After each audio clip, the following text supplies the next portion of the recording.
Imagine running late for a job interview and there isn't the slightest chance of making it on time. Well, only if you are able to teleport to the other location will you be able to save a job.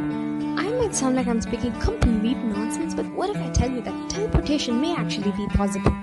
In 1935, Albert Einstein discovered the phenomenon of quantum entanglement hiding within the equations of quantum mechanics. Now, what is quantum entanglement? Let's take two particles which are of different states and make them interact with each other. Now let's separate these two influenced particles, maybe even across the universe, and measure their states. The possible outcomes are that both the particles will be in state A, both in state B, the first one in state A, the second one in state B, the first one in state B, and the second one in state A.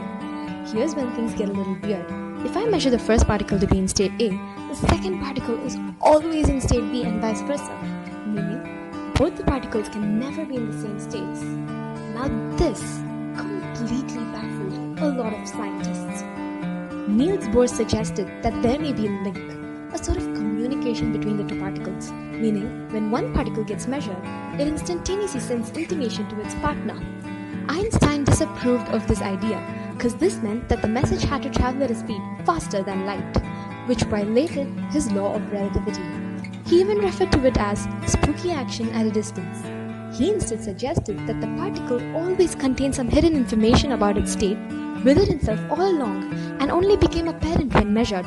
The debate between Einstein and Bohr remained ongoing until 29 years later when John Bell proposed Bell's theorem, which would become the conceptual base of a series of experiments that would be conducted in order to come to a solution. Bohr emerged the winner, and it was confirmed that there was indeed a spooky action at a distance. Although the mystery of what this spooky action really is remains unresolved, it has triggered a lot of questions. So are time and space the same thing? Is teleportation possible? Speaking of which, photons have already been teleported. How does this work? So if I want to teleport this particle from one cliff to another, let me take two particles which are already entangled and introduce the third particle. Now there's a system of entangled particles. Now if I measured the two particles on one side, the third particle would have been teleported to the other side. So human teleportation may actually be possible one day, and you may not have to worry about being late for job interviews.